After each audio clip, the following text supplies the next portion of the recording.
How's it going? And welcome to episode 207 of On the Wire, proud member of the Pitcher List Podcast Network. I am Adam Howe, joined as always by Kevin Hastings. Thank you all for listening and watching. For those watching at home, I'm already seeing that there's nobody watching live yet. And you know what it is, Kevin, is that everybody is going over to Playback .tv/Pitcher List and watching live games with everybody out there. I know I spent most of my day, most of my afternoon and into the evening watching along as well with Nick and Asher and a couple other guys coming in and out of the video chat. So as anybody else watching this after the fact can see the little banner on the Pitcher List website, that's a nice little plug for that as well. Head over to pitcherlist.com and click on that link to access it. If you have a MLB.TV account, you can link your account and watch the game live along with everybody else. It's an amazing situation. How much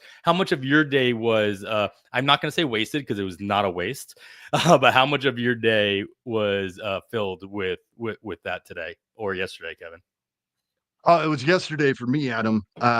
Opening day, and I absolutely loved it. Love the idea of this, and I know it's been Nick's dream for a long time, and to have it up and running, I think is absolutely amazing. I was at work, and so I was in and out quite a bit. Sure. But yeah, for the next 6 months, any downtime I have at work, I'm gonna have something to do. It's so cool. Highly recommend it to anybody that hasn't tried it yet. Yeah, and what's nice is that when they do pick, if you don't have an MLB.TV account, at the very least, you can still get the little graphic of what game they're looking at, and so you know who's on base and all that stuff. And if they flip to the free game of the day, you get to watch that as well. There are still blackouts, and the blackouts are still, if I'm not mistaken, the blackouts still affect you and where you are. So like. Yes. If Nick's driving the bus, he won't be able to flip to a Yankees game. But if he flips to the Yankees game and I'm watching, I believe I'm still going to be able to see it. Yeah, that's the way I understand it as well. So all of the California teams are out for me. But right, you're in a worse situation than me.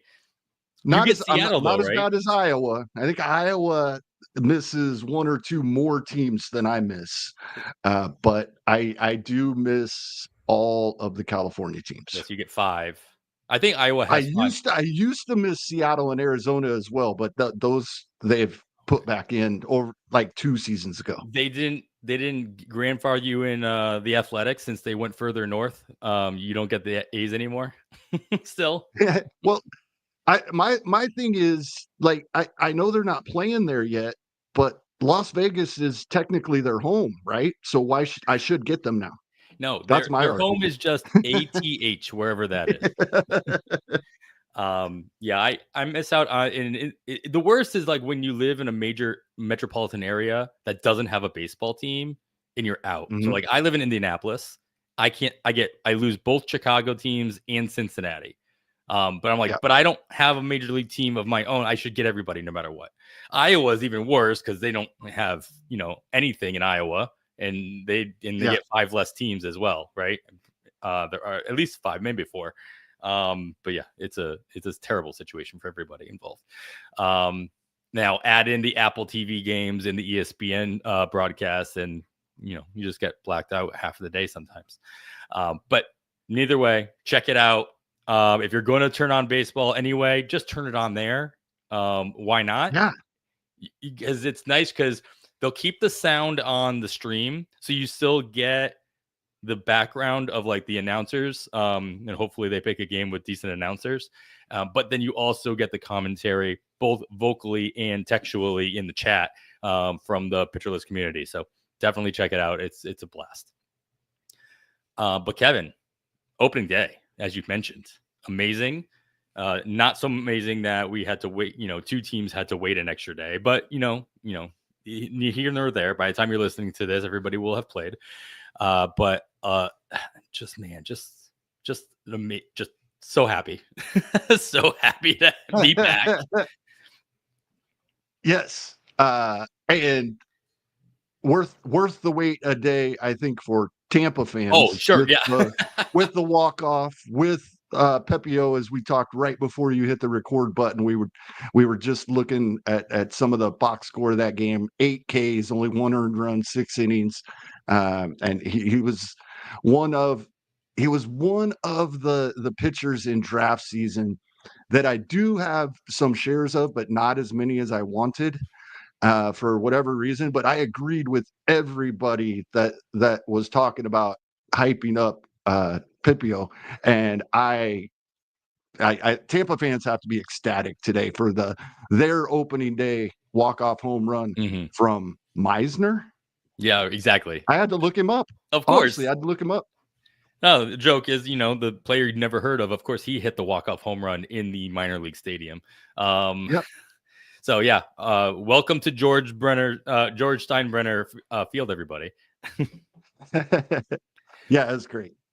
And that short porch that does it already, and we'll see how many times it does it for the remainder of the season. So I may or may not have been started tracking Tampa's home games and the Athletics home games in the opportunity section of our FAAB, as we usually do Colorado and Cincinnati. I figured it was worth probably keeping an eye on those two stadiums as well. Definitely Tampa, and I think Tampa right now we have a really good idea, and we're pretty confident in how we think that park is going to play. And there's kind of a debate on West Sacramento, but we should know pretty quickly. Yeah. Yeah. I mean, just open air stadium in Florida. I don't care what size it is. I mean, that alone is right. Yeah. All right. But I had a question DM to me today that Brandon Lau had been dropped in a league, and should he pick him up? And my response was absolutely right now. And it's all about that ballpark. Why are you asking the question? Just go do it. Yeah, do it. Yes. All right. Well, I think we'll have plenty to talk about with that ballpark and any others later on. But let's get into some news that closed out spring training after our FAAB run last Sunday that may affect our decision making for this Sunday. First and foremost, I'm going to lead this one in the correct order. It's not the order I wrote this down, Kevin. The Colorado Rockies DFA'd our boy Sam Hilliard, and that is just it's expected but sad at the same time. They fill his roster spot with the signing of Mickey Moniak, who was DFA'd by the Angels, and they signed him to a major league contract. Mickey Moniak now expected at the very least, I would expect, to be in a platoon and every other day platoon role in the outfield. I mean, you always take notice when a hitter with any kind of pedigree or any kind of background signs in Colorado and they're over the age of 26. And I believe Moniak is over 26 now at this point. It feels like Mickey Moniak is 34. I know he's not that old, but it does feel like he's been playing that long in some capacity. What are your overall thoughts on how the Rockies are going to use Moniak, and is he worth our consideration in FAAB this Sunday? I don't think I am going to consider him yet this week, and unless we get a really good idea over the weekend. As we just discussed, we did not see Colorado until today. They were the other team that's who played Tampa, so they didn't play on the opening day that everybody else did. But we know Brenton Doyle is cemented in center field and the leadoff spot, but then we really don't know the other two, right? We thought it was going to be it appeared we might see Sam Hilliard out there. I hadn't drafted him anywhere, but definitely was going to keep an eye on that. Right now, Jason at Roster Resource, he's got Nick Martini in right field, Jordan Beck in left. Mickey Moniak could really eat into that for either of those guys. Beck didn't get a whole lot of opportunity last season, so he might be on a short leash still. That's typically how Colorado has treated their young players. Nick Martini, he's got him in there as a platoon bat right now. I think Mickey Moniak could take that spot pretty quickly. And for me, it's not about Coors Field and power. For me, for Mickey Moniak, it's about the massive outfield, because it's his OBP is what's been an issue. Um, he had a 266 OBP, not batting average, in his 418 plate appearances last season. That massive outfield should absolutely give that a bump. His projections on Fangraphs range from 270s up to 294 OBP. If he's going to get some run in Colorado, I could easily see his on base percentage getting back up over 300 for him like it was in 2023. And then it's not the power I'm interested in. He may steal more bases than he has in the past if he's getting on base more and has more opportunities. Got to almost double digits last season with 8 in just 124 games. That would be where my interest lies. But yeah, I'm going to watch them over the weekend. It, if he plays both Saturday and Sunday, maybe I misspoke earlier, and I would be interested this week, because that's my interest. Is I think he'll get on base more often playing in that ballpark. Yeah, I'm gonna shout this out quite a bit this episode, I think. But I want to give a shout out to, again, Roster Resource, and the way that things have. Jason's just continuously upgrades and adds new things. And I know some of the things I'm going to show aren't brand new, but in those who kind of use Roster Resource kind of haphazardly just to check on the rosters, you can change your stats that you're showing for the players over on the right-hand side. And the fact that there's 2 sets of projections and then the last 6 days worth of lineups. Obviously, there's only one day. We're recording this on Friday, and this game just ended a couple hours ago. It's just there's a lot of resource at Roster Resource that I think probably gets underutilized by your average user.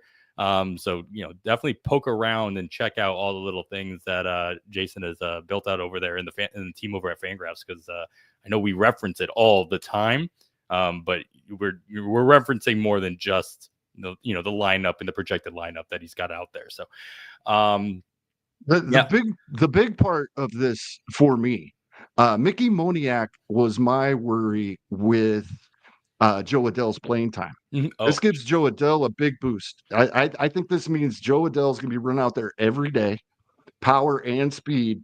You have to have a really good batting average foundation to make that work.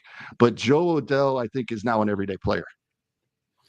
Yeah, makes complete sense. They we'll get to him, but like the Mickey Moniak being cut was at the Mickey Moniak was cut so that they could bring up pitcher Ryan Johnson, who has not pitched at a professional level at all until yesterday, and we'll get to that a little bit later.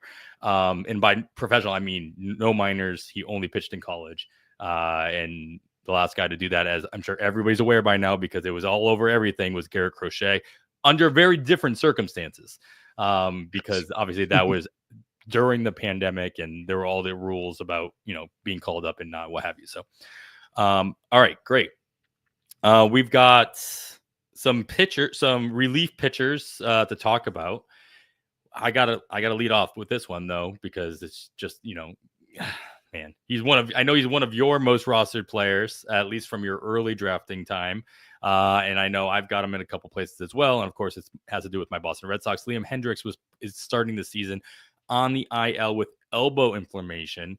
Alex Cora had already announced that Aroldis Chapman would be this opening day closer for the Red Sox. Liam Hendriks also said during spring training that he didn't deserve the job anyway, but it add insult to injury, or add injury to insult here, with Hendriks starting on the IL with elbow inflammation of all things. And then of course, opening day comes around and Justin Slayton gets the opening day save for the Red Sox, Chapman being used in the 8th inning. Man, I mean, as a non-Red Sox fan, Kevin, give me some outside, what are you seeing here? Is this, I mean, everybody loves Slayton. Slayton did a great job for us last year. If it wasn't for Chapman coming in and then Hendriks being the heir apparent in a way, I mean, I would have been on board with the Slayton being the closer, but do you think this is a one-off opening day, very small sample thing, or are you also on the Slayton bandwagon? I wasn't watching the game, but my inclination that I was going to ask you about is that they wanted the lefty in the 8th, regardless of who it was. Does that make sense? Yeah, and Kors said that was going to happen as well. He said that Mm-hmm. when he announced that Chapman would be the closer, where he'd be getting the majority of closing, but they would be using him in high leverage situations where the matchups made sense in the 7th Yeah, or 8th inning. that's what I think happened. I think at one game, managers lie to us all the time. I've been, and I listened to quite a few other podcasts today. I was out driving around and playing around of golf and had other podcasts going pretty much all day. And I think every one of them at some point made the comment that managers are liars. However, I don't think one game's usage, especially when they are a lefty and a righty, and that could very well have been the reason. I'm not gonna hold to that on after one game. Yeah, not to mention, as I'm pulling up the bullpen as well, there's plenty of other lefties. There's 2 other lefties in addition to Chapman in that bullpen. Not big names, but Justin Wilson has done some stuff, and he doesn't have any options, so he's in there for a while. They've got other options. It's not as though they have to use Chapman, so he's going to get plenty of time. Yeah, I don't think they'd use him in the 9th earlier than the 8th, maybe the 7th once in a long while. But I don't think if they want him to close most of the time, high leverage a little earlier in games, since they have the other 2 lefties there in the bullpen. Mm-hmm. Yeah, I think it would be the 8th that we would typically see him when he's not the 9th inning guy. Yeah, I think the only time you see him in the 7th is if there's 2 outs. The left, the hand is the Four pitcher. outs. Yeah, He'll get 4. Get the 4 out hold situation. All right, the other reliever I wanted to bring up, or other reliever news here, was a player. We're going to talk a lot about players who did make the roster, and this player, surprisingly enough, not surprisingly if you looked at his actual production in spring training, I guess, but he did lead the Detroit Tigers in saves last year. That's Jason Foley. He did not make the opening day roster for the Tigers. And now we have one of those situations where I'll pull up the the bullpen situation in Detroit, and the only one that has more quote closers is Cincinnati, but Detroit between Bo Brisky, Tyler Horton, Tommy Kahnle, or anybody else, who do you like to take the job at first? And because we didn't see this happen with the Tigers opening day game, they didn't get the opportunity. So who do you see taking it? And do you think the person taking it gets to run with it, until they can't run any longer? I don't. I do believe AJ Hinch when he says this is a committee. And I believe Bo Brisky will end the season with the most saves for Detroit. I don't think that would be much over 20, even if he does hit 20. But all 3 of these guys are guys that can be valuable, right, if they're not closing. I have Bo Brisky on several teams. I have Tyler Holton on several teams. I'm not going to drop either one of them. I did not draft either one of them expecting to get more than low double digits in saves, but they're guys that I would use even when I'm not counting on that. If it is saves that you're after, I think Bo Brisky will get more than the other guys, but at least Brisky and Holton are valuable as long as they're getting some. Mm-hmm. Yeah, different than the Red Sox bullpen situation, though. There is only one low leverage lefty in the bullpen, and Right. so we might see Holton being utilized more in the 7th and 8th inning, just if matchups are dictating it, rather than holding him for the 9th inning. I like Brisky better as well, just for the record. But like you said, none of these guys are going to hurt you. I just think Brisky will help you most because he will add in more saves, and he'll be the guy we talk about in the ratios category throughout the course of the season anyway. All right, so we've got a couple more pieces of news, and then of course our recommendations. But first, we're going to take a quick break. All right, this one came through, and I don't have a lot of information on it, Kevin. So if you found more information, than me, please add it in here. But I never like to hear oblique soreness of any kind. And it is unfortunate because it's the opening day game. They did have to walk off Tampa Bay, that is, but they're going to be without Josh Lowe at least through the weekend. I can't imagine he doesn't go on the IL. Anytime I see oblique, I just assume he's already on the IL, right? Josh Lowe leaves Friday's game with oblique soreness. What's the trickle down effect here with Tampa Bay if and when Josh Lowe is placed on the IL or misses even just like the next like 4 or 5 days? Yeah, he's listed as day-to-day now because the testing won't be done till Saturday. I Exactly. expect an IL stint. He didn't even stay in to run the bases, Mm-hmm. so he was in some pain. So that is disappointing. As far as Tampa and who may replace him, it's really interesting to me. What we know, Tampa can move people around anyway. Um, Meisner, who hit the walk-off today, Mm-hmm. is probably the immediate beneficiary, I think, at least versus righties. I we also saw Curtis Mead leading off today for Tampa. We were discussing this a little before the show. Yandy Diaz at designated hitter, and that allowed that that allowed Curtis Mead to be in at first base and leading off. Unfortunately, as we discussed before the show, I really wish, not just for Tampa and Colorado fans' sake of playing on opening day, I wish we had 2 games. And so we'll have to wait over the weekend to really see how this plays out, because this could go so many different ways that I don't think that I really want to speculate too much. I I don't know if they're going to. I kind of doubt they're bringing anybody up to take this spot.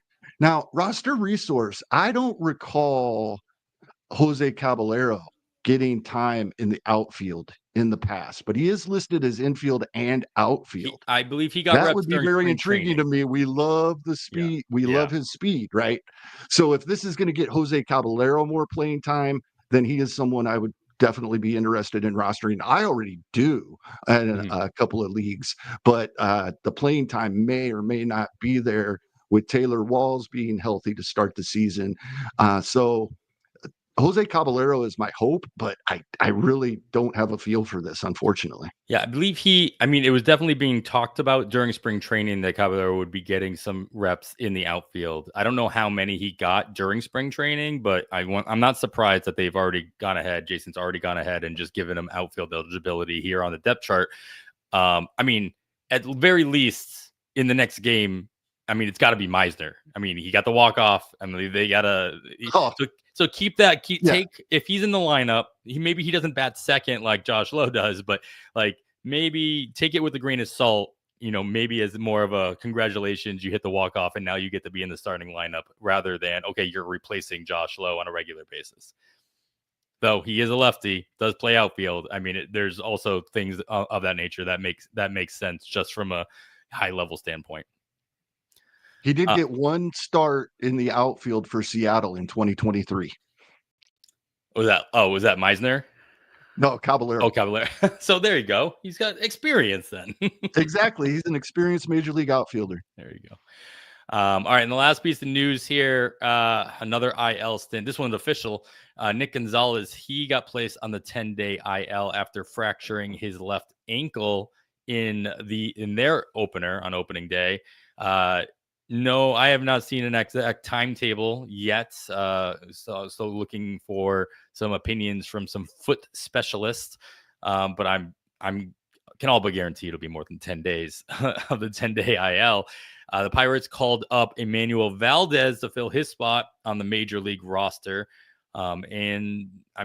Is it just a 1-for-1 swap in your opinion for the Pirates, or is there somebody else out there that can take in more of what we expected to see out of Nick Gonzalez? Yeah, there's a couple of possibilities. I think Jared Triolo might come into play here, and also Adam Frazier is back in Pittsburgh. Now, as a Royals fan, He was my least favorite player to be included on their roster last season, even when he did some really good things. There's a couple of games that the Royals won that they would not have won if Adam Frazier was not in that game. In my mind, that makes him a two-win player, right? They would not have won, but it was just they were Sure. defensive plays typically. But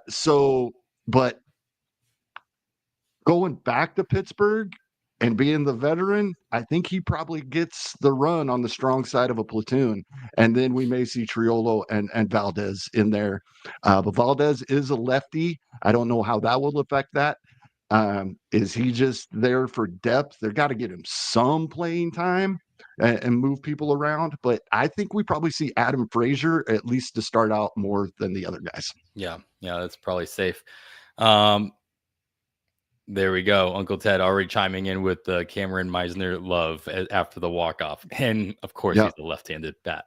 All right. Well, not as much news in opening week as we would get during spring training. But, give everybody some time. Everybody had a couple of off days in between spring training and some had extra time off. Tampa and Colorado looking in your way.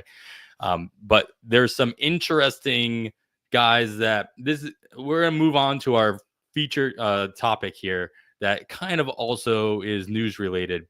But we had, like I talked about before, Jason Foley did not make the roster. We had a lot of really fun and some very surprising opening day debuts, major league debuts on opening day. Players who had not made the roster in the past, not had any Major League Baseball experience it for the first time on between Thursday and Friday. Actually, all of these were debuted on Thursday, with the exception of 2 of them debuted out in Tokyo. So technically, they got their opening day nod there. But let's go through some of them, Kevin, or I'll go through the entire list and give me your take as far as what do we think these players? Not all these players are going to be on the roster all season. Just because you make the opening day roster, and we have lots of examples of this happening throughout the last couple of years. Jordan Walker, one of the more recent ones that I can think of, Holiday as well in Baltimore. So a lot of examples that are not Bobby Witt Jr. and Fernando Tatis Jr., right? They do not stay on the roster all season. Some don't make it out of April. Just due to, they're only up there for, the reasons of a roster crunch or an injury. Some, earned it. Let's start off with probably the name that has been buzzed around the most, especially last week's FAAB. You realize he wasn't drafted in a bunch of the earlier drafts, and as he had an extremely hot spring, Cam Smith forced his way onto the Houston Astros lineup, playing outfield for the Houston Astros, already having third base eligibility. And as is going to be the case with just about all of these players, he is 100% rostered in the main event. So I haven't checked the online championship, the 12 teamers, but I venture to guess somebody like Cam Smith is, if not 100%, very close to it at this point. So always check your leagues, always check your availability, right? Do we think Cam Smith is up for good? And do we think Cam Smith made the roster in combining with his production in spring training and earning it, and other roster considerations that the Astros had to make? Or do you think it's completely just, we didn't have a choice? I think Cam Smith sticks on the roster and in the starting lineup all season unless he just does not hit at all. Even with Cam Smith in the outfield, we have Jose Altuve playing left field. And when he's being interviewed, he doesn't sound comfortable at all about this. He makes comments along the lines of, yeah, we're still figuring it out, or we will figure it out, or, typically when a guy moves from the infield to the outfield, it's a very, very athletic player, which Altuve was Sure. at one point. So I think this is that unless Chas McCormick really, really turns things around and Cam Smith performs very badly, I think he's in there the rest of the season. Yeah, Uncle Ted making the comment, worst outfield in baseball. I mean, like, think about, like, they have at least 2 infielders playing the corner outfielder spot in Right. there. You know, the transition has been made, okay? And you're going to obviously transition into the corner. And both these guys, well, I mean, Cam Smith could have been an option for second base. Came up as he has third base eligibility, so he came up as a third baseman. So he's got an arm, so it's fine that he plays the outfield in that respect. But I mean, moving from the corner of the diamond does not mean you have the range to cover the outfield in any outfield for that matter. I'm not saying he can't do it, and time will tell. It's been one game. Let's go. But yeah, I'm a big Cam Smith fan. I made a very honest or I made a poor judgment call in my home league, basically telling I was trying to make a trade for like one of the top 2 or 3 picks in our draft, in our redraft part of our dynasty league, and he was available. And he's like, oh yeah, he was looking to trade the pick because he didn't really know who to go for. And I made the mistake of telling him who I was going to go for. And he's like, oh, maybe I should look up Cam Smith. And then he never traded the pick. Let's just say fast forward to that point. The other big name that got the call, which we had been talking about for the 2 weeks prior as well. So not totally surprising, Christian Campbell, second baseman for the Red Sox, taking and started at second base on opening day for my Red Sox, much to the chagrin of those looking for David Hamilton to be starting at second base. Still opportunity for Campbell to move around. He did get lots of outfield reps during spring training as well, so he could become more versatile, like Cam Smith will in a couple weeks, probably just less than 2 weeks. Campbell might take a little longer to get there, but could get the middle infield plus outfield eligibility by the end of the month if the Red Sox move him around a lot more. I'm going on a limb and saying, like I said, if Christian Campbell is up, he's playing every day. And I believe that. It doesn't mean he's up all season long. Marcelo Mayer came out recently saying that he was a little disappointed for not making the team.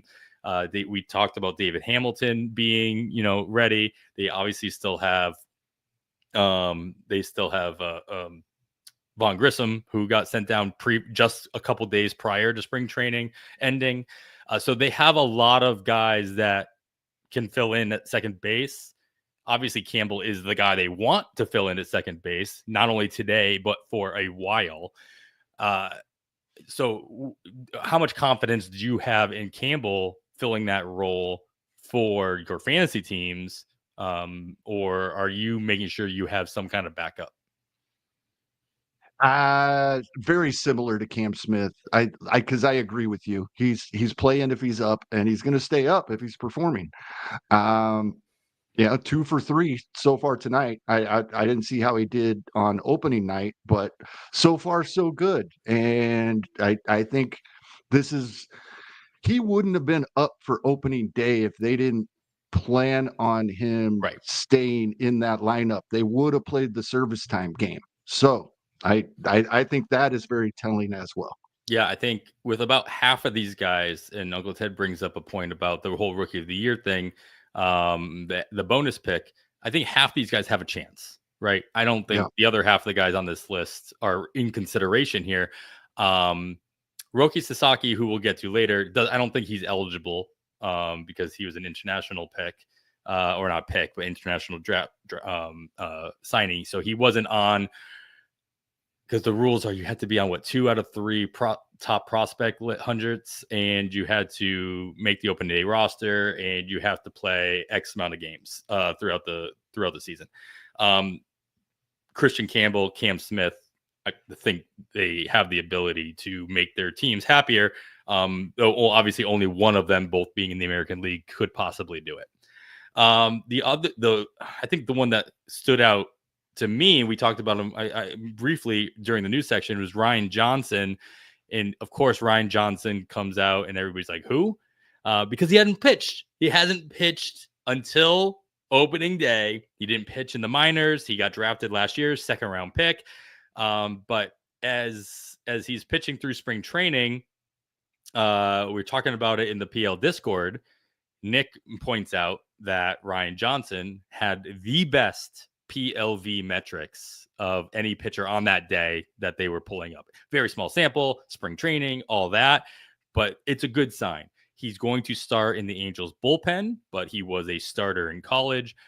He very well could be taking the same route that Garrett Crochet did. He might take just as long to finally be a starter as Garrett Crochet did. I almost am happy that this happened to a pitcher for the Angels, that he gets to skip all of the minor leagues and see exactly what it is about the Angels pitching not being able to perform. Is it the way that they bring the pitchers up and then they can't perform at the major league level, or is it, something else? So it takes one of the variables out of the way. Ryan Johnson in the bullpen for the Angels. He is 0% rostered in the main event for obvious reasons. He was not on anybody's radar to actually make the roster. He was not on the roster. He's not on anybody's radar to make the starting rotation. How much of that percentage goes up in this FAAB period based on the fireworks that are going off around his name and his situation? I think very little. Mm-hmm. I don't think he gets stretched out into the rotation at least right away, and I don't think he's going to be used late in games.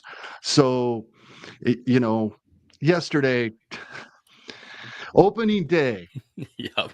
the worst, last season's worst baseball record in Major League Baseball history on opening day forced their opponent to use a position player to pitch. Mm-hmm. That it blows my mind. Ryan Johnson was the bridge to that before Nicky Lopez came into the game to pitch. That was the most hilarious thing of opening day for me, was that a position player had to pitch because they were down by so many runs, and they were allowed to, right? Team that just came off the worst season in MLB history on opening day. So no, I think he was used. You use a low leverage guy in that situation, even as that bridge, right? And he gave up some of those runs that ended up Nicky Lopez coming in, but I don't think he's a high leverage guy at the moment. No. At the very most, you're looking at him in a deep dynasty league that you can stash him away for a little while and see if you can hit a Garrett Crochet gold type of situation. The other rookie hitter that kind of not came out of nowhere, but I think he wasn't being talked about a whole lot until right before he made the roster, when you start realizing, hey, he hasn't been cut yet. Oh, okay. Is Alan Rodin, of the outfielder for the Toronto Blue Jays. He also started in the opening day lineup for the Blue Jays on opening day. Overall thoughts. I mean, this is from all the notes and all the things I read too, you look at that outfield and you wonder how much he's going to be able to crack in. I don't see Rodin as being a Christian Campbell type, where it's like, oh, you call him up and he has to play every day. Rodin being a little bit older than Campbell and Cam Smith, just kind of got to a point where it's like, all right, well, he had a great spring. He's old enough. Let's let him start. Do you expect him to? I think I don't expect Rodin to get sent down at a poor performance, but I do think it eats away at his playing time at the major league level. What are your overall thoughts on the Toronto situation now with Alan Rodin in the mix? I think he's strong side of a platoon. So I think if he's performing, and he's got a little bit of power, a little bit of speed is what he's shown throughout the minors. So there could be some value to him when they have righty heavy matchups coming up ahead. I think he's somebody we'll probably talk about at least a couple times throughout the season, especially if he does perform, and we've seen that. I don't think I'm interested yet. I think we've seen some injuries, but we had a very short news section this week, right? So that's great. because that means that our player pool is still bigger. When we start seeing more and more injuries, some guys like Alan Roden start moving up our lists in the player pool. But for right now, I think it's wait and see. But 2 straight starts, both versus righties. I think we see Miles Straw out there versus lefties, probably. Yeah. Alan Roden, one of those guys, 100% roster in the main event, of course. And so you start watching your drop list. You start watching if somebody's like, okay, I don't need this right now. He's not playing as much as I thought he was. Let's risk it and throw the dice at something else and see if he gets dropped. He could, type of guy that with the playing time you talk about, with what he can actually bring to the table, potentially, he's going to be on someone's roster.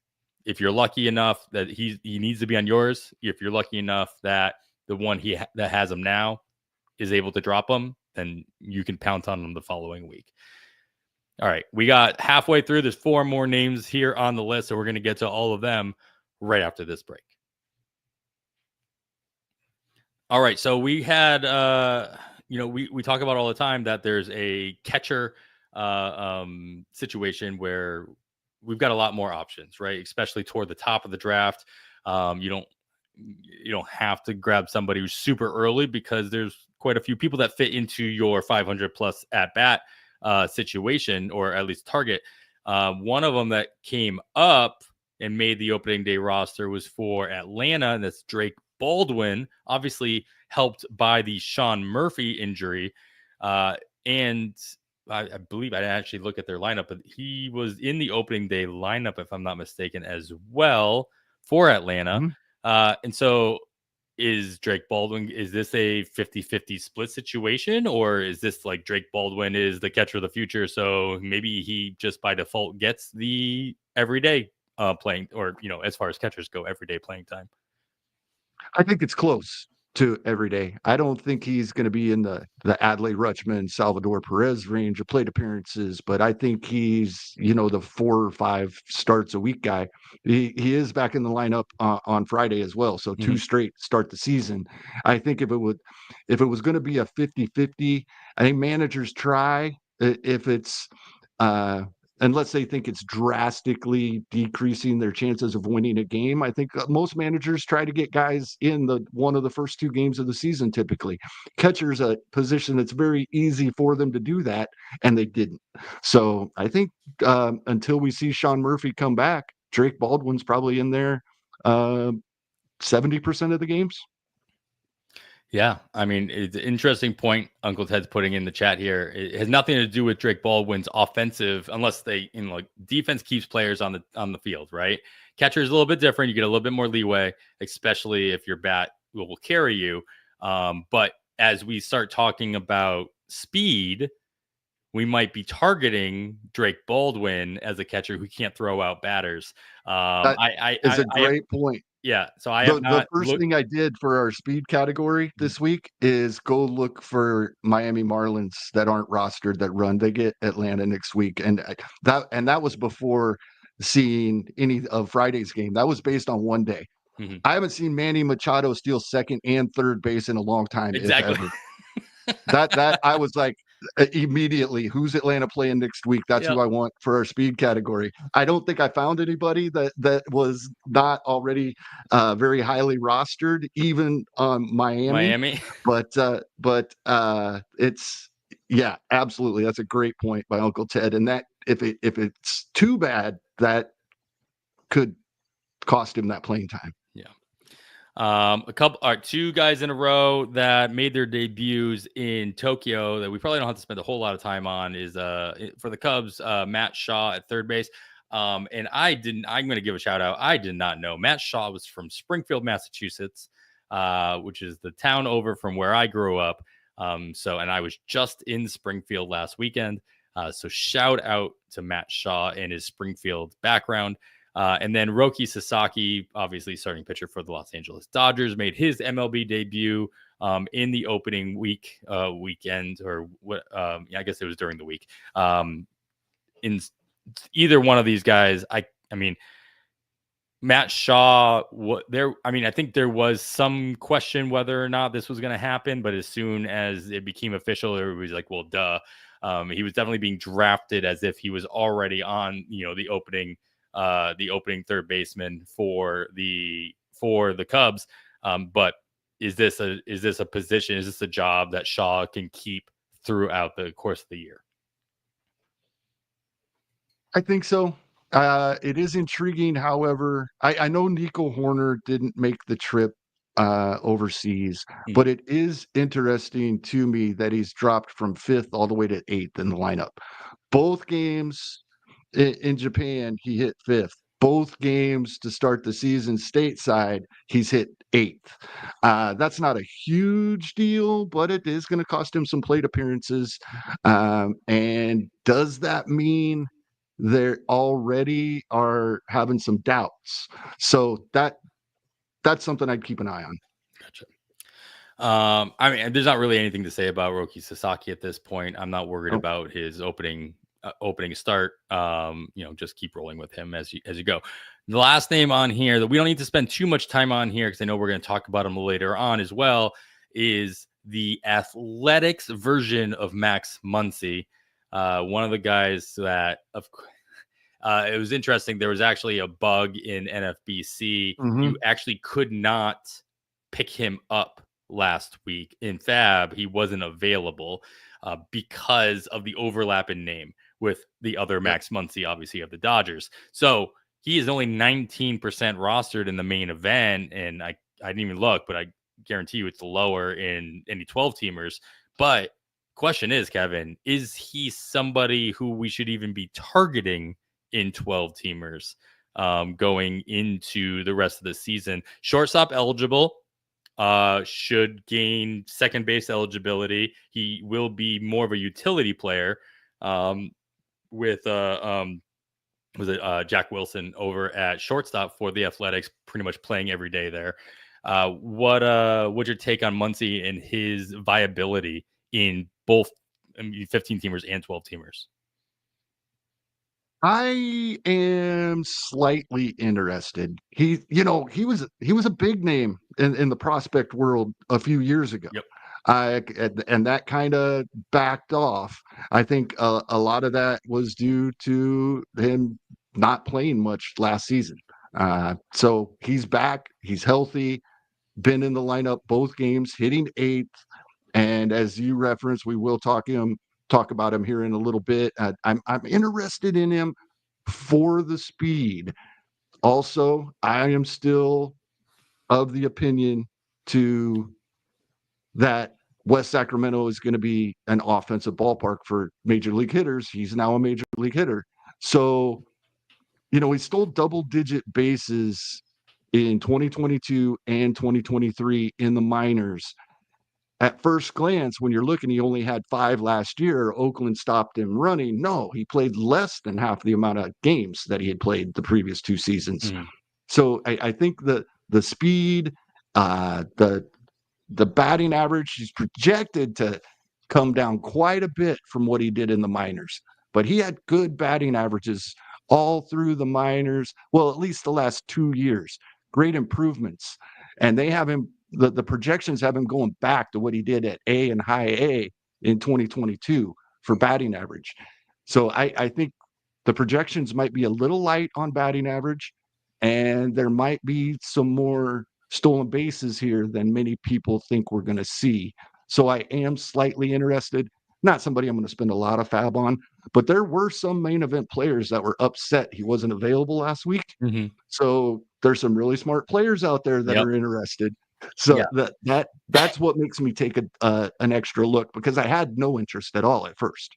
Yeah, and to be fair, he is rostered in 19, so he was drafted in a small chunk of weeks, and I'm sure most of those drafts happened toward the very end, after even after FAAB ran, over the last the first couple days of the week. But that being said, if you drafted before Sunday, he's probably out there. All right. Well, but in some of those formats, non-NFBC, he may have already been picked up. I bet his rostership is higher in Yahoo. Other Oh, absolutely. Yeah. He was drafted in both of my Yahoo. Not drafted. He was picked up in both of my Yahoo leagues. So that happens by default. Always looking at especially outfield rostership percentage, and then guys who make a major change midweek. Those are always going to be off between NFBC and Yahoo rostership. I'm going to throw this at you as a curveball. I didn't put this on here. Was there a name that you were surprised didn't make the opening day roster across the board that, I talked about Robert Hassel III in Washington a couple weeks ago. Literally, as I talked about him, he got sent down like the weekends that we recorded before we hit publish on the episode. But there were a couple other names out there, more in LA, thinking that he might take over at second base. But instead, it looks like it'll be a combination of like Rengifo and others. But was there any other name out there that you were like, oh, I really thought he would make their debut or he would make the opening roster, and they didn't?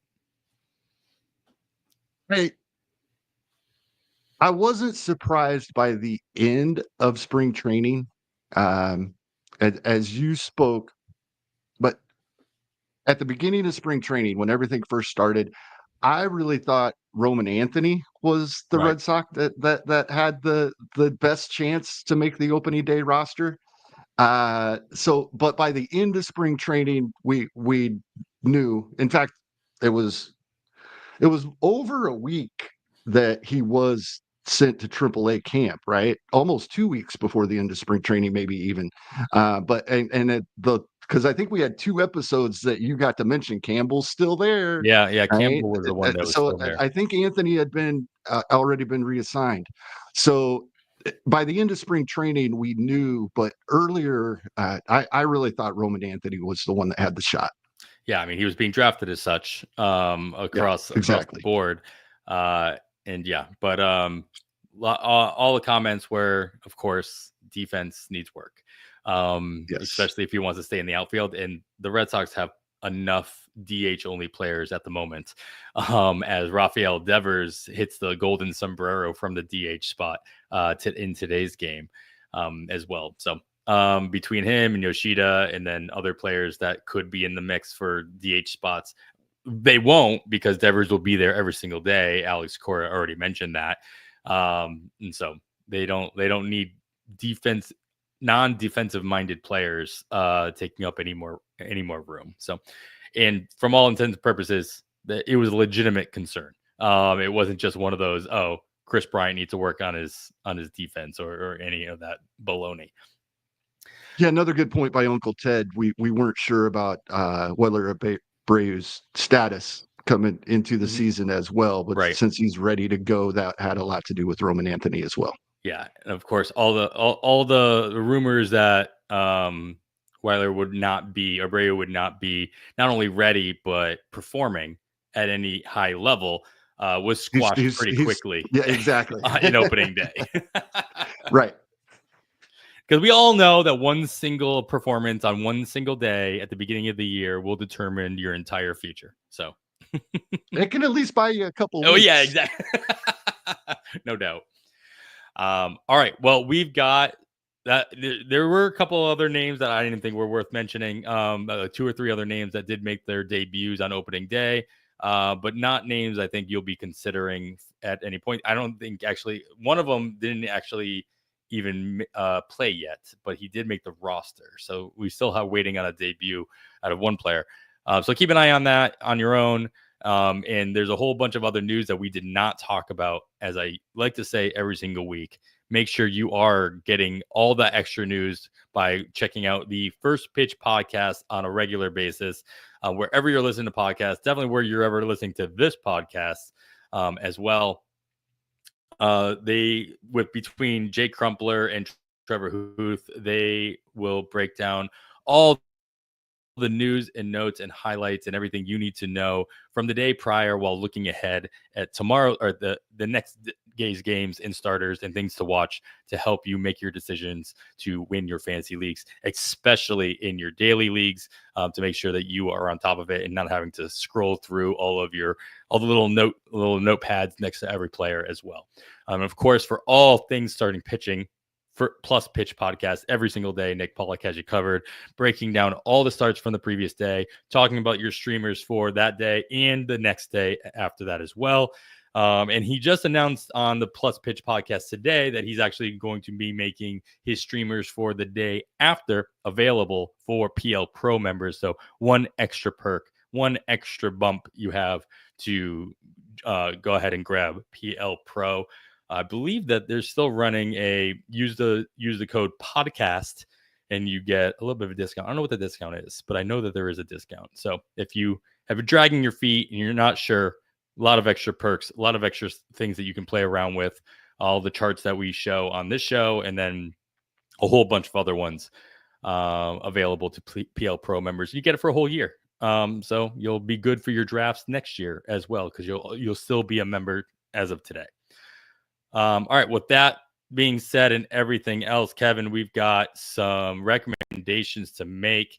And I'm going to take this opportunity to take a break and find the outline that I lost. So we'll be right back.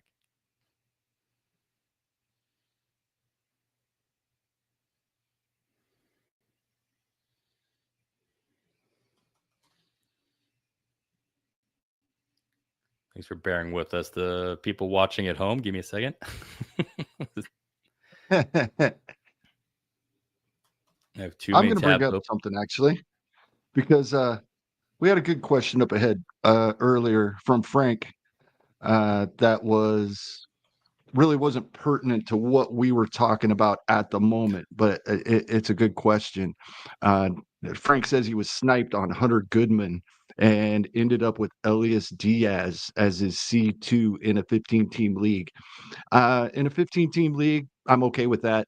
But it would be a streaming spot for me. I'd pull the trigger and switch up very quickly if he's not getting the playing time. And even if he is getting the playing time, I'm probably playing the matchup game with that spot. And I'd be looking every week at matchups for catchers that are available. Sometimes that can be a blessing, right? When you're able Absolutely. to, especially in a 12-teamer, but you can definitely play it in a 15-teamer as well. When I saw Frank write that, and the fact that Elias Diaz was his second catcher in a 15-team league, it made me think that I'm pretty sure I have Elias Diaz as my catcher 3 in a draft and hold. And that's where he belongs. I think that's the only spot I have him as well. Yeah. Is in the 50-round drafts. But yeah, I'd be fine with him as C2 some weeks. Yeah, exactly. Some weeks. Just that split with Campusano is going to be something that you're not going to see him play as often as you'd like. But I mean, when it's between him and Goodman, you weren't going to get that out of Goodman either. So, I mean, as far as playing time goes. All right, we are back. I found my notes, Kevin, so we can continue here so I don't forget where we're at. But we're going to get into those recommendations for your FAAB considerations by starting the way we always do. We always start power, and we've got more names on the power category than anything else. So we could just finish out the episode just talking about these players, I think, and that would be enough content. But you've got 3 or 4 guys on here. I've got 2 guys on here. So you've got more, so I'll let you start it off. Who's your first guy that you might be looking at for power consideration for week 2 of the Major League season? Okay, so one of my guys that I really like is available in 15-teamers, but I'm going to start off with a guy that is not 100% rostered in the main event. And pretty heavily rostered in online championships, the 12-team NFBC leagues at 68%, but that's almost a third of 12-teamers. He's available, and I'm talking about Trevor Larnach of the Minnesota Twins. I think everybody likes Trevor Larnach. Nobody likes the fact that he can often sit versus lefties. That's not an issue for the next couple of weeks. Minnesota has 13 games over the next 2 weeks. At least 10 of them appear at the moment to be right-handed starting pitchers, and possibly 11. And that 11th is a double bonus, because if they do see a lefty in 2 weekends from now, it would be Tariq Skubal. So that, but it does appear, the reason I'm kind of waffling on this time of year. We have no idea what teams are going to do with their off days. Are they going to use their fifth starters, right? But it does appear likely to me that 11 of those 13 games for Minnesota will be versus right-handed pitching. And so Larnach will be locked in that lineup for most games. And I love Trevor Larnach when he's in the lineup. And it was kind of funny. I mentioned that this wasn't in Pitcher List Discord. In another Discord, Mike Curlin commented that he loves that idea, and he compares it. He said he's Jock Peterson, same platoon split, same spot in the lineup when they are facing righties. He's like, he is Jock Peterson. I would say Jock Peterson's got a little more power, but I mean, we haven't seen Larnach for as long, so maybe he does get to that point. So, but I thought that made me even more confident in my choice of Trevor Larnach in leagues where he's available for at least the next couple of weeks when they're going to see so many righties. Yeah, even though he's so heavily rostered, I love this pick, and just the fact that you might not be considering him for FAAB, but if he's on your roster, Larnach's somebody you have to work for, right? You got to put in the work. You got to check what the matchups are, and you could basically do an internal FAAB on your own team, like the team streamers that we talk about all the time. It's like, all right, he's going to sit the first half of the week, and I'm going to plan on using him the second half of the week. Luckily, he's a hitter, so you can do that type of thing. But you're not necessarily dropping him just because he has half a bad week, but you planned for that, hopefully. And you're not searching for his replacement for half weeks, at least for the next 2 weeks. There we go. Exactly. So the name that I threw out here first, I definitely went a little deeper as far as like non-rostered, and you got a couple players on here as well that fit that bill. But the one, and maybe it was because I was watching the game on Playback and I noticed, Matt Mervis is the starting first baseman for the Miami Marlins. He's only 4% rostered in the main event. And a lot of that has to do with not knowing how often he was going to play, the fact that he was UT only. But he's already started 2 games at first base, batted cleanup in both of those games as well. And so he should at least gain that first base eligibility in short order. So he's not stuck in that UT spot. So by the time you have to bid on him and he enters into your roster, the second half of the week, he'll have that first base eligibility. And if he continues to play, regularly or close to every day for the Marlins, and he can get closer to that 600 plate appearance. And I stole this from you because I saw you do this on another player later on here. I'm going to go ahead and project him out based on ATC projections at 600 plate appearances. We're talking close to a 20 home run bat, 65 RBI. So 18 home runs, 65 RBIs. The Bat X has him a little bit lower than that, and the Oopsie projections have him much higher than that. So I took the middle ground here.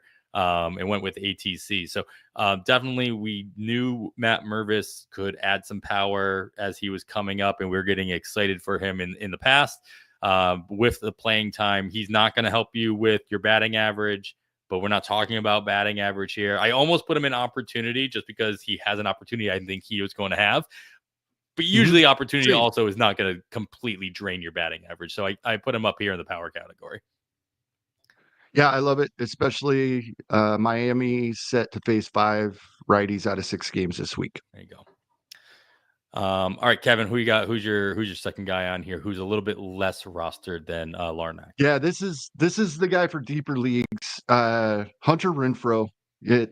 If you've been listening to Adam and I for a few seasons, I always have thought that Hunter Renfroe was underrated, especially the amazing season he had in Boston for your Red Sox. And he was unrostered in shallow leagues that entire season, and he was a top 10 outfielder in baseball. It's just, it was the name just didn't lead to people digging in and seeing what he was doing at the time.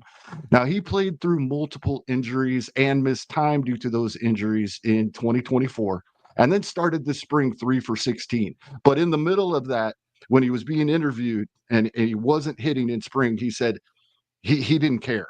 He felt good. He felt healthy. That's all he cared about at that time. including that 3 for 16 start. He ended spring training with, I know spring training slash lines, but this is impressive when you start 3 for 16 to end spring training with a 297, 381, 541 slash line. He's hitting 6 nearly every day. The Royals did not go out and get an outfielder like many of the fans were hoping they would.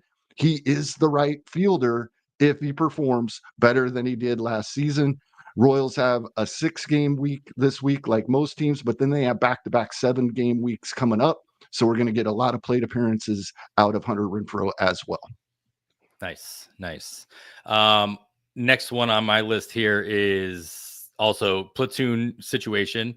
A little disappointing. He was not in the opening day roster, but we do expect to see the lefty Seth Brown in there majority of the times against right-handed pitchers. And he has 5 out of 6 right-handed pitchers coming up. And the main reason I targeted him is I had to find somebody on the Athletics with this upcoming schedule where they get to play their first couple games in West Sacramento, and then they travel into Colorado. So we get to see how the ballpark, at least for one series, plays for the Athletics at home. And then, of course, they get to play the first series of the season in Colorado against the Rockies up in Mile High. Or in Coors, excuse me.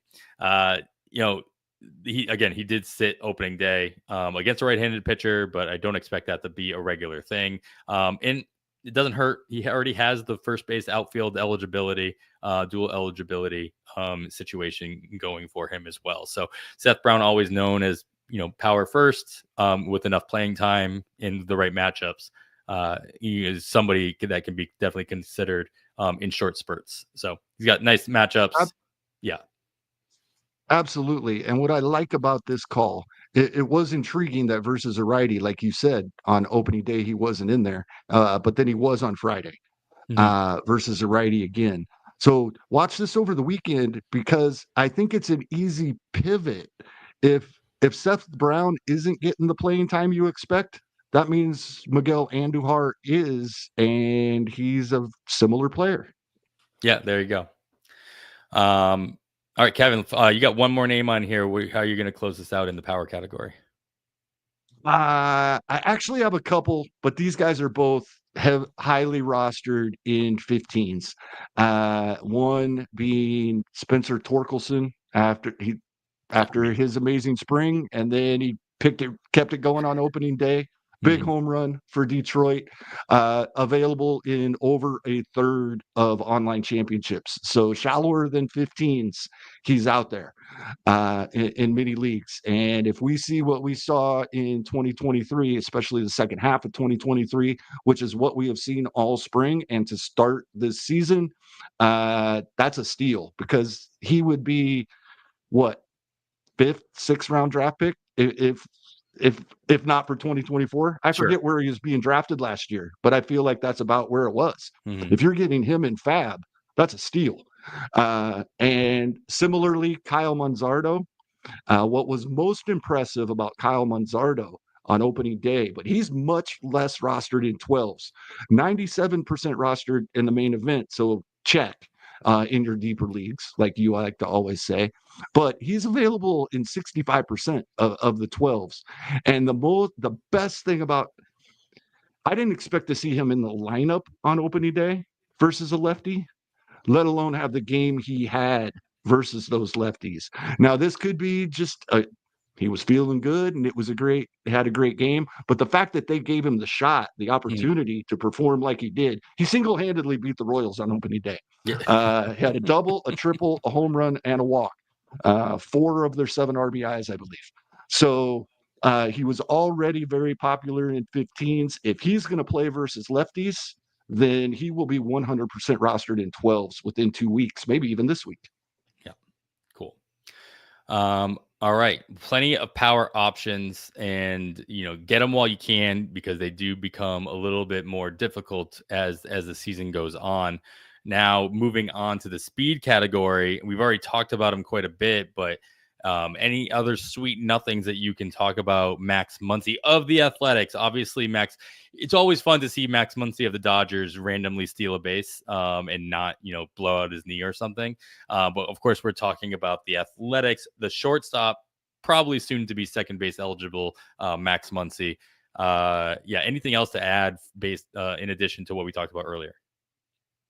No, but I do want to bring up, I did tell you I was looking at Marlins, and I had them jotted down here. I didn't put them on our rundown, but I did have them jotted down on a piece of paper. Grant Pauly appears to be the strong side platoon third baseman for Miami for that series against Atlanta. He's a guy that's never been a big burner, but he did steal double-digit bases a couple of seasons in the minor leagues.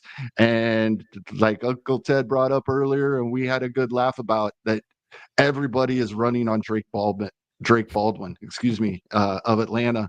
So Grant Pauly, and we'll see all righties in that series. So he should be in the lineup for all three of those games over the weekend. It's one of those plays where, there's a couple of teams that don't play on Friday. We'll talk about here in a little bit this coming week. So if you need a replacement, you don't want to play a guy for the weekend that's at most going to get 2 games, and throw Grant Pauly in there and hope for a couple stolen bases. Go nice. As the season rolls on, we'll obviously get more stats both on Statcast and Baseball Savant.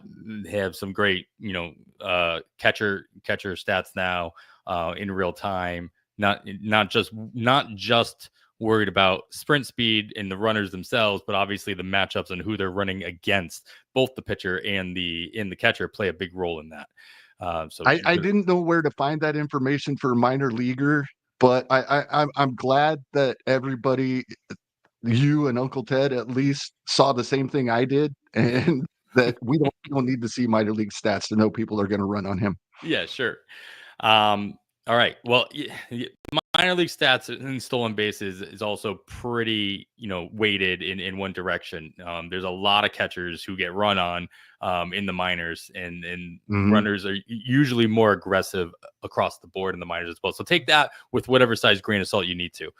But we'll be looking at those stats as more of just like every other stat, as more stats become available throughout 2025. And we'll be playing that into our decisions here for our recommendations.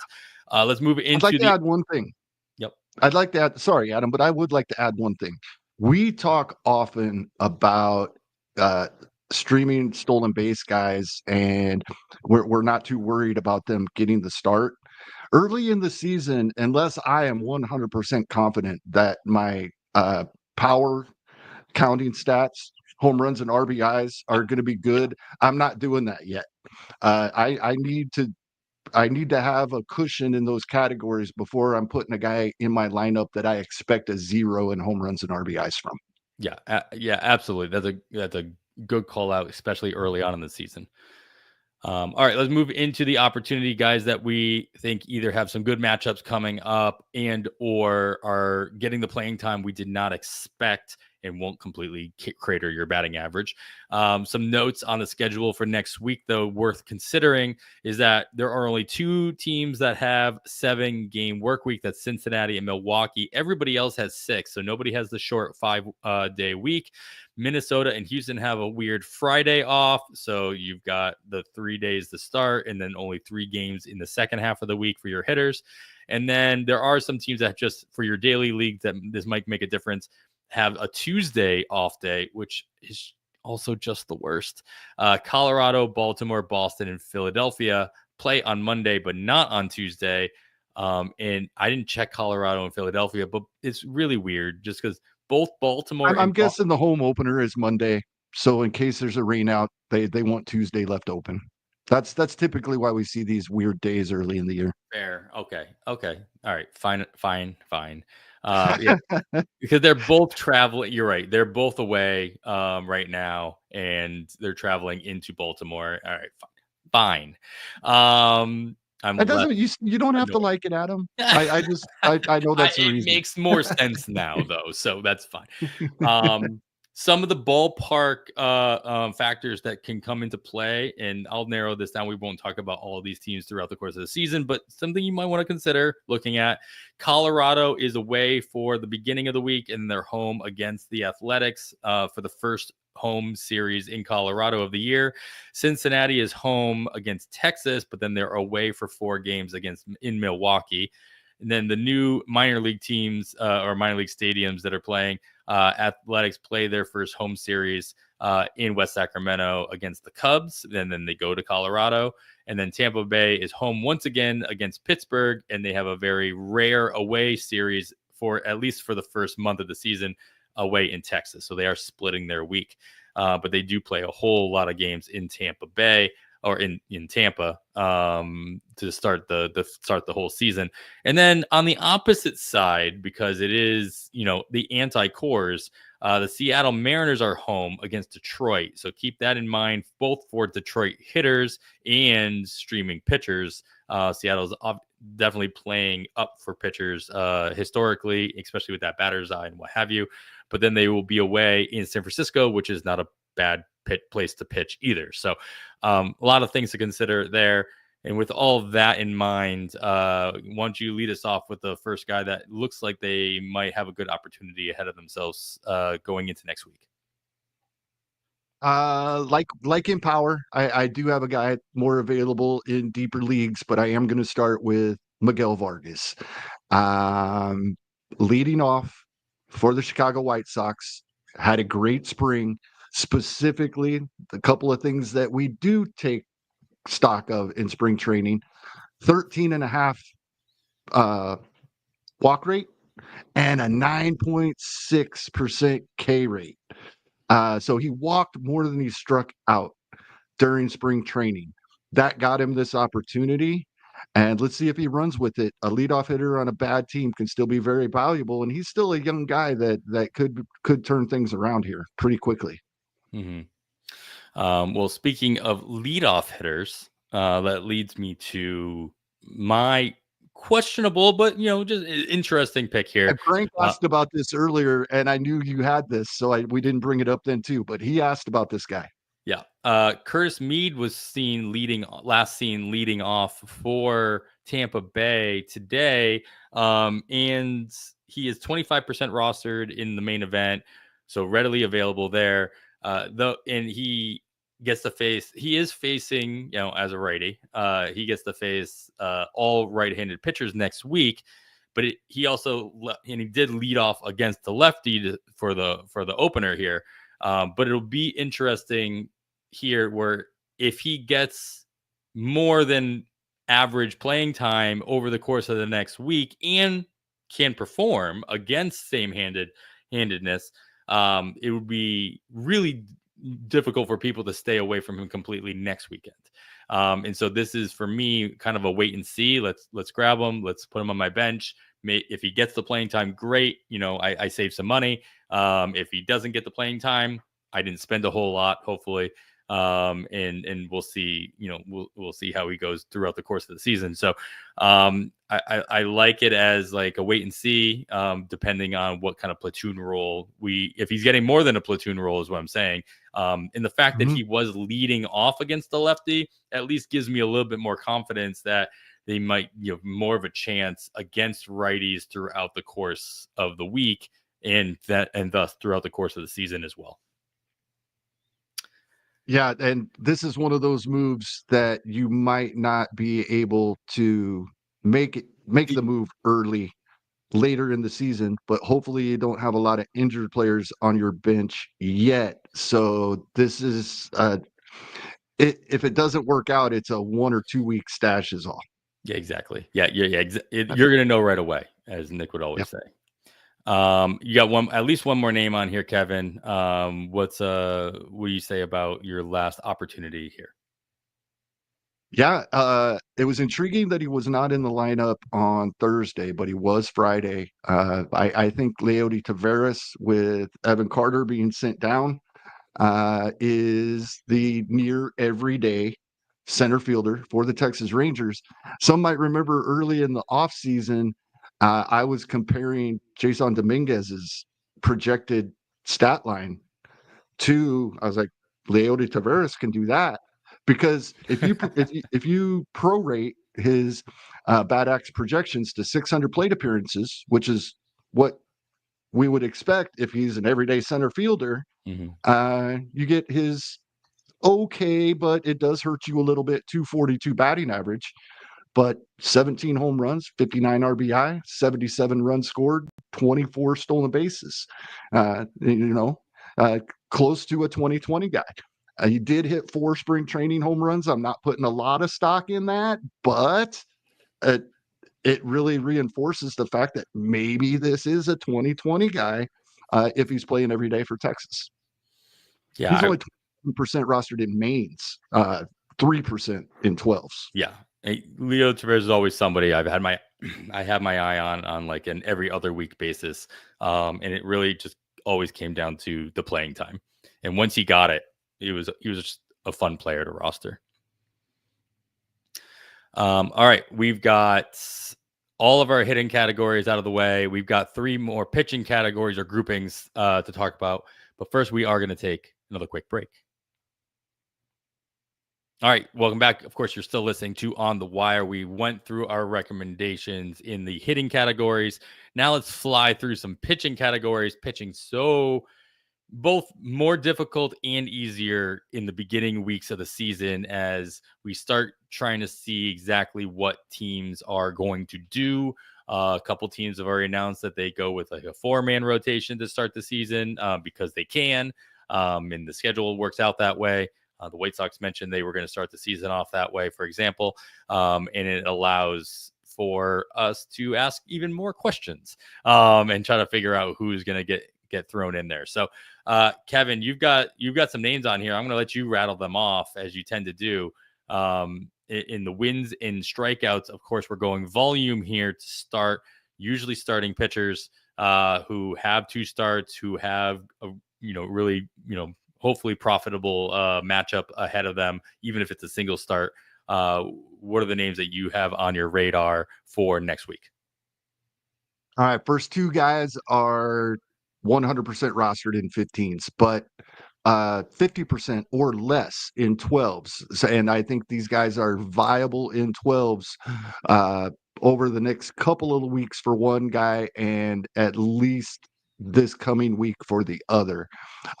First, a guy that was getting a lot of publicity throughout draft season and a lot of people really liked. I'm shocked that he is this available in 12-team leagues, only 48% rostered. That's Hayden Wesneski. He gets San Francisco this week. That's a good matchup in and of itself. And then at Seattle and versus the Angels 2 weeks from now. That's a dream schedule for a starting pitcher when you're looking for wins. So I love that for Hayden Wesneski.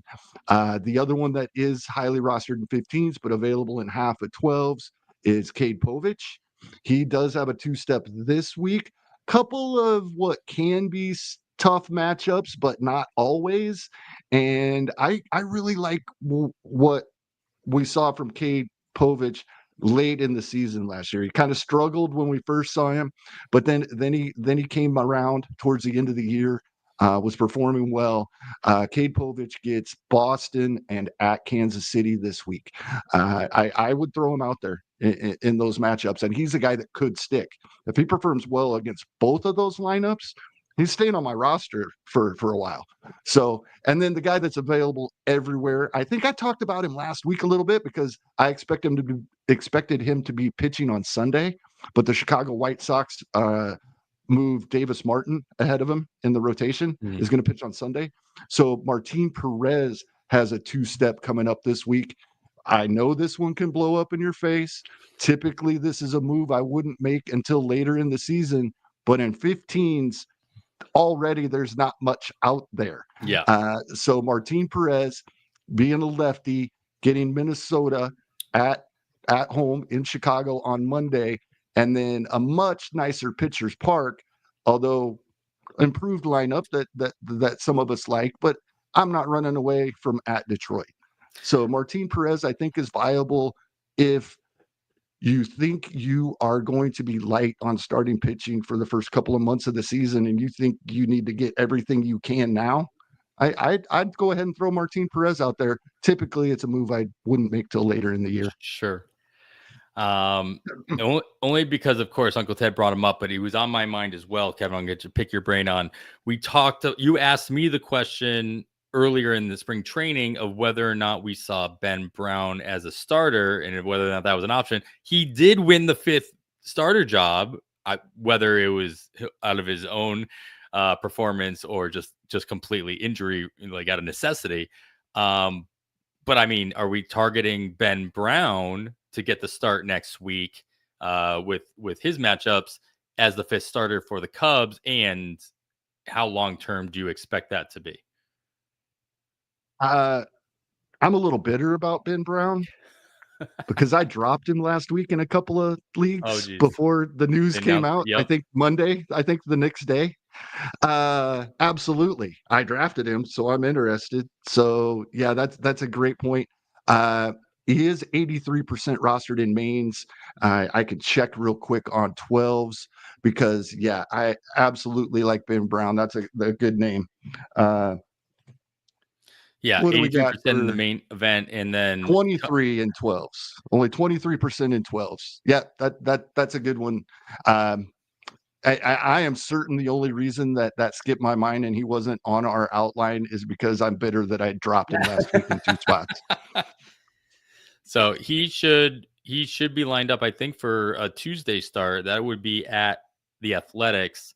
And depending on how they iron out their rotation, he either would, get the Sunday start against the Padres or then be in line for a 2-step next week, though those matchups not as pleasant.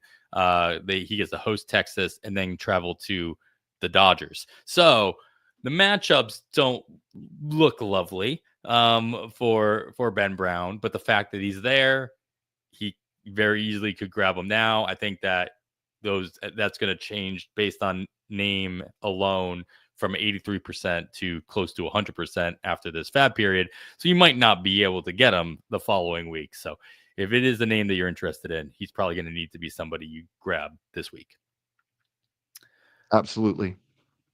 All right. A handful of pitchers to consider for wins and strikeouts. And now let's talk about any ratio players here. Of course, players that are going to, if nothing else, not hurt you in ERA and WHIP.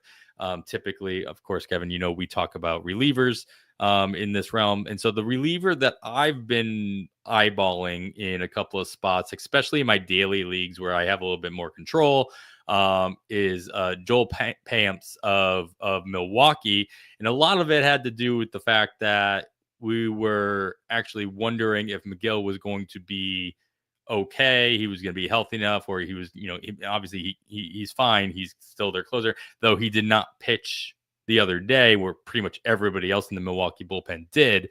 Though Joe Pamps only pitched he only threw 2 pitches.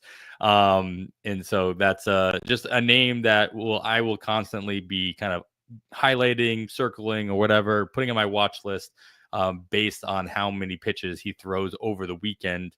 Because I do think, he's going to be somebody that Milwaukee relies on throughout the course of the season, pitching about 60 innings last year as well. So somebody that, very, very low WHIP, adequate ERA throughout the course of the season, and can definitely help you in those areas, as long as he's going to give you the innings in that given week. So Joel Pamps, I'm sure it won't be the last time I throw his name out there, but good way to start it off. Absolutely. I can't remember if it was last week or the week before, Adam, but I talked about typically my starting point on this, because I'm going to start with the high leverage guys that we see late in games, but are available because they're not getting saves or not getting many. Mm-hmm. Some of them won't be available. Some of them are drafted because they're spec guys and so good in the ratios category and strikeouts as well that they're drafted and players use them anyway. But like I said, I go to Rick Graham's saves plus holds rankings, Love it. and I just go down the list.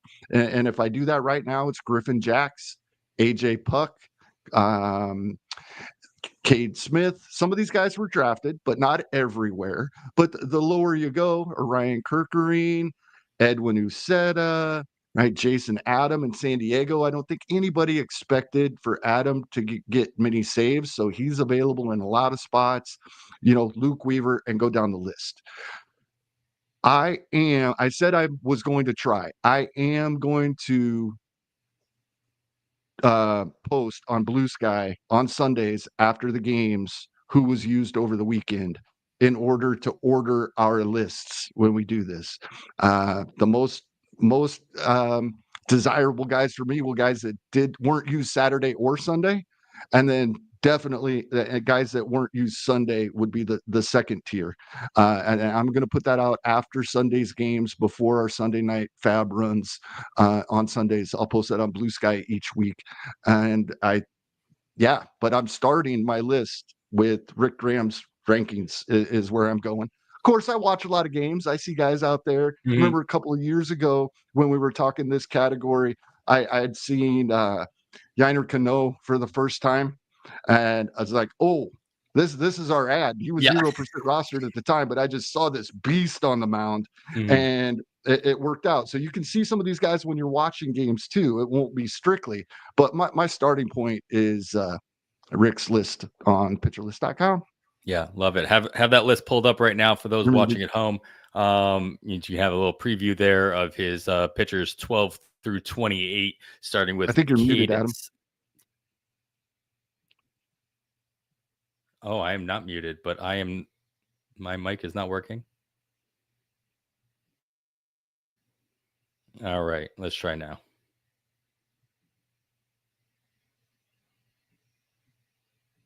Hello.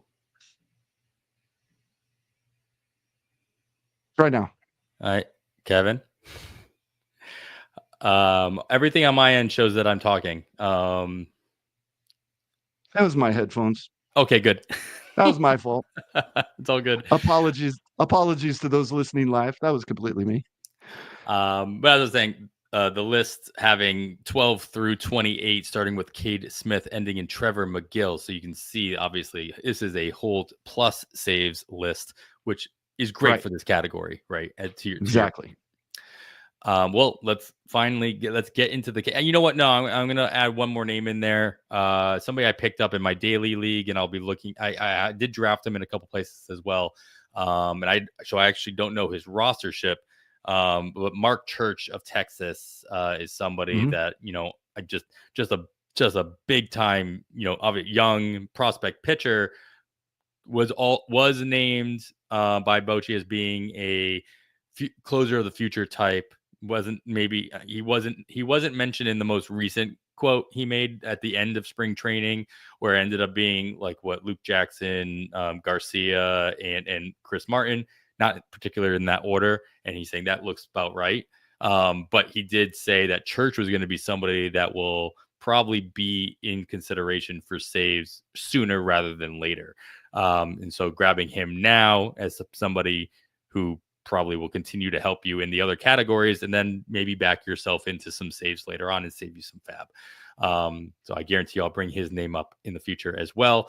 But Kevin, saves. We talked about a lot of relievers in the beginning of the show. In the news section, I specifically left out one piece of news so that we could talk about them the options down here. But I did kind of give a little bit of a Easter egg when I mentioned Cincinnati has more closers on roster resource than any other team, currently with 4 listed on the depth chart. So who is going to take that job?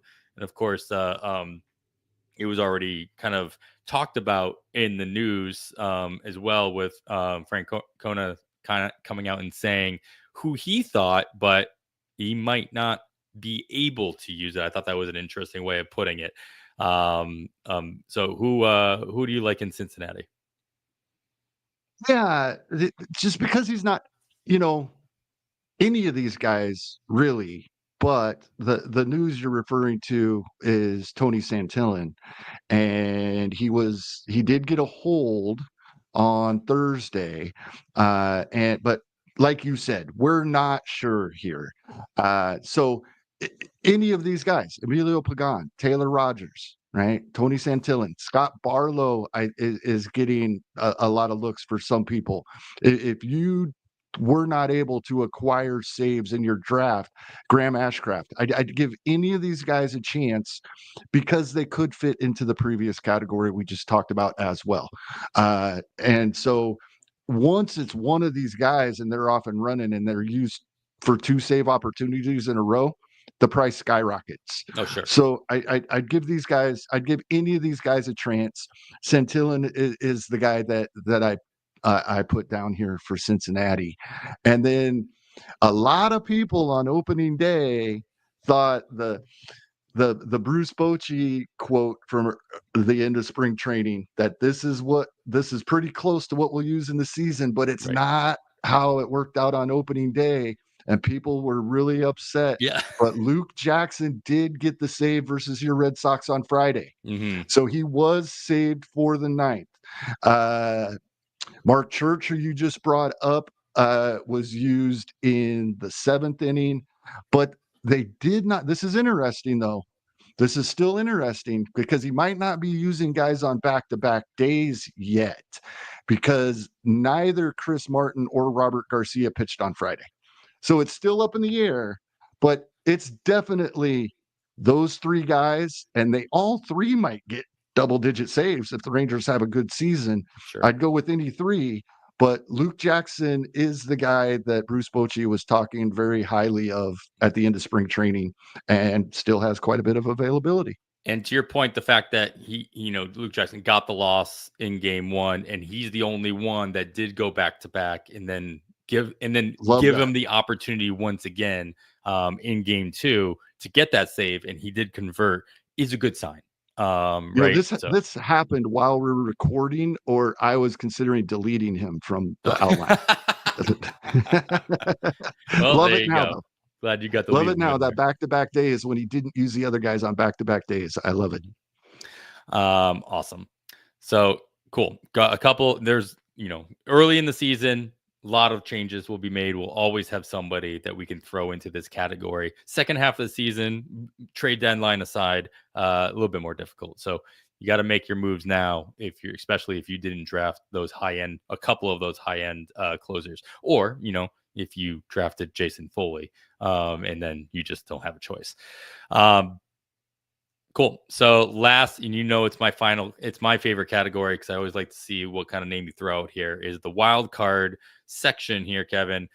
We are past the point of no return when it comes to picking up players that don't have major league experience in the 2025 season. So all of your prospects and what have you.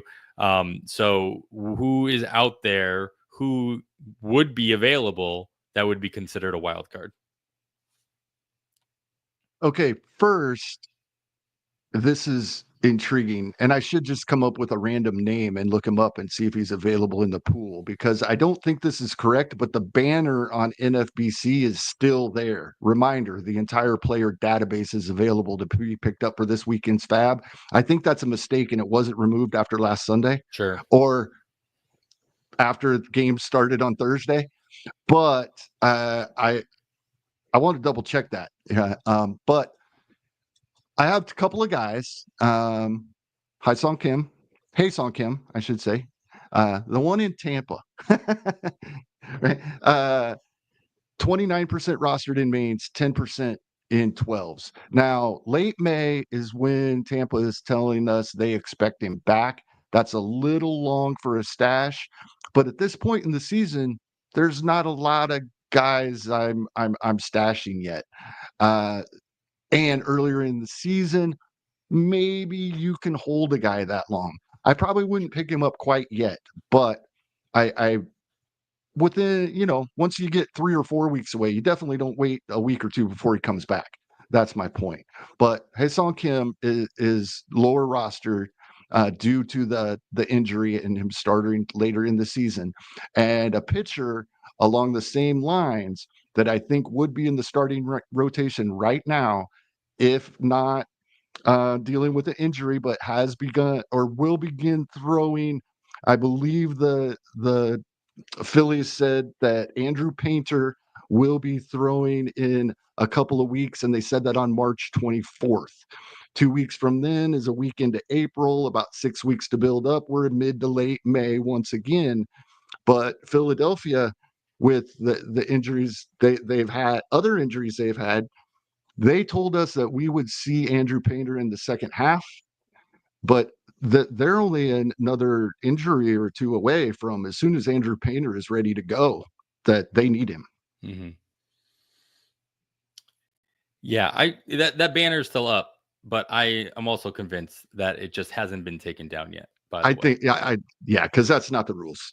yeah, because it specifically says this weekend's FAAB, so I Yeah. think it was definitely directed at the last weekend's FAAB. So, Well, NFBC has a Discord as well, worth throwing in there and asking and seeing what Jeff says about that. But if you're not in that, if you have a Discord, that's a free Discord. Go ahead and join that one and jump in, because there's some interesting conversations that end up happening in there as well.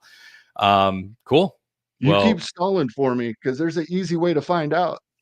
Oh, I'll see if Andrew Painter's available. Oh, that's fair. Yeah. If he's still listed, you got to put in your bid now before they take down that banner. He's gone. So yeah, the banner is incorrect. It just wasn't taken down. Yeah. All right. So it's business as usual for those who are familiar with the NFBC platform. The rules don't change very often, if ever, on that platform, and so you can kind of set your watch by it. They're very consistent.